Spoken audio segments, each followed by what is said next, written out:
Hi everyone and welcome. This is Neil Selvage from Neil Selvage Training Development and Assessment.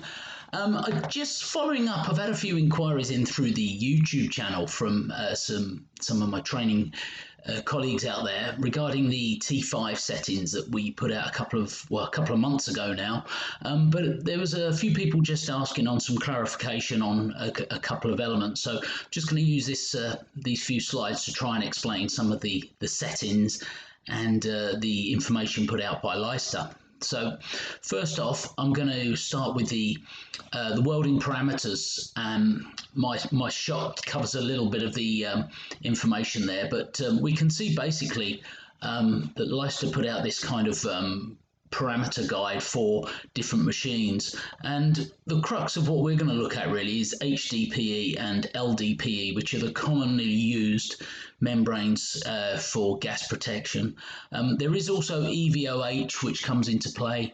Again, might have to do a little bit of juggling around with that and look at the melt indexes, etc., to see how they could be affected, but that's something we'll look at in another session. So we're going to be looking at the Hdpe and Ldpe, and predominantly we're looking at the Twinny T7 and the T5, which are certainly the T5 seems to be the one that we're meeting on site quite prominently at the moment. So just zooming in on that bottom section there, I've kind of broken down what we're looking at, and you can see some of the numbers there. So a few people have asked for these charts. By all means, get in contact through the website or through my contact details at the end. I'll be able to pass this on. I think Leicester have them on their page. I need to hunt them down for you. So, but we can see the settings that are shown there. Now, our good friends at Hdpe will have a data sheet, and all manufacturers produce a data sheet, so it's not unique. But some of the parameters that they're telling us about on there, we can see I've circled the LD or low density polyethylene membrane. So we've straight away identified back to our Ldpe. So that's a good starting block. Also, they highlight there the thickness and the thickness between the scrims. So we can see it's 0.6 and 0.4. So kind of fluctuating in thickness there. So it's something to take into account as you're setting the machine. And likewise, when you get the rolls, being able to identify them, a lot of manufacturers might produce this information and put it on the rolls. There might be a little A4, A3 sheet with all the information on. You might have to go and hunt it and go to a website like Hdpe's run their one through their download section. You can get all the data sheets and all the information you need there. So that's quite valuable, especially when you come to set the machine. So back to the welding parameters. So we're looking really Hdpe, and we've determined, well, we had between 0.4 and 0.6. So I'm going to sit in the middle there at 0.5.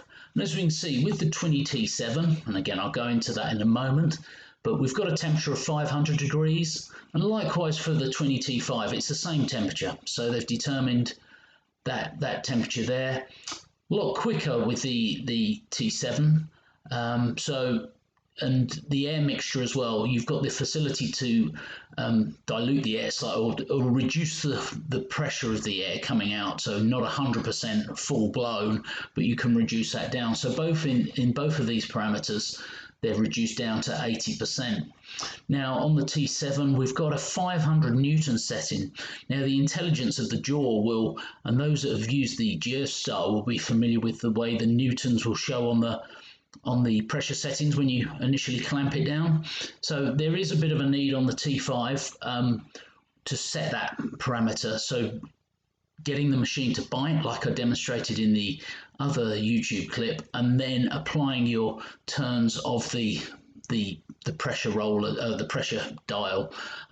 So be mindful again, we would use a similar Newton settings, but you've manually got to do it on that one. Okay, so, but again, just looking at the settings, that's the T5 there. Likes to give you some nice information about, you know, the speed of it. So using the chart to gauge your speed. Easy to use display, so it's a lot of push buttons, set it to the icon and then go up and down. Again, we showed that in the other presentation. pretty much everything mirrors each other between the T5 and the T7. The main difference, and let's bring a T7 in now so you can see what they look like. You can see there's a slightly different control handle, and the display is set slightly differently on that. So that's one thing, how you navigate around that. So and they actually say it's a multi-function display. So again, your pressure settings are shown on there, so your newtons will indicate, as opposed to the T5 where it won't, and you've got to set it. The other thing is shows voltage, which is very useful as well. I've encountered some guys on site using machines with reduced voltage, so what they thought was 110 kicking out of a power box or from a generator, by the time they've got leads and other trades using that power box, they're actually getting about 90 volts out. So it's a real significant drop, which can really hinder and even prevent the elements from getting up to the right temperature. So just be mindful of that. You might need a dedicated supply just for your heat welding. And the other one was it's got the wireless connection, GPS, so it can track where it is, where it's going, what it's done. And it's a bit like the old Twinny T that used to be around with the USB connector on it. So you can download the information from your day's work. So it's useful for any CQA, those that, landfill guys would have done this previously, but this now does it all through a download and an app that Lystra have developed. So there's the main differences between the two. So so hopefully that helps to give an insight into that.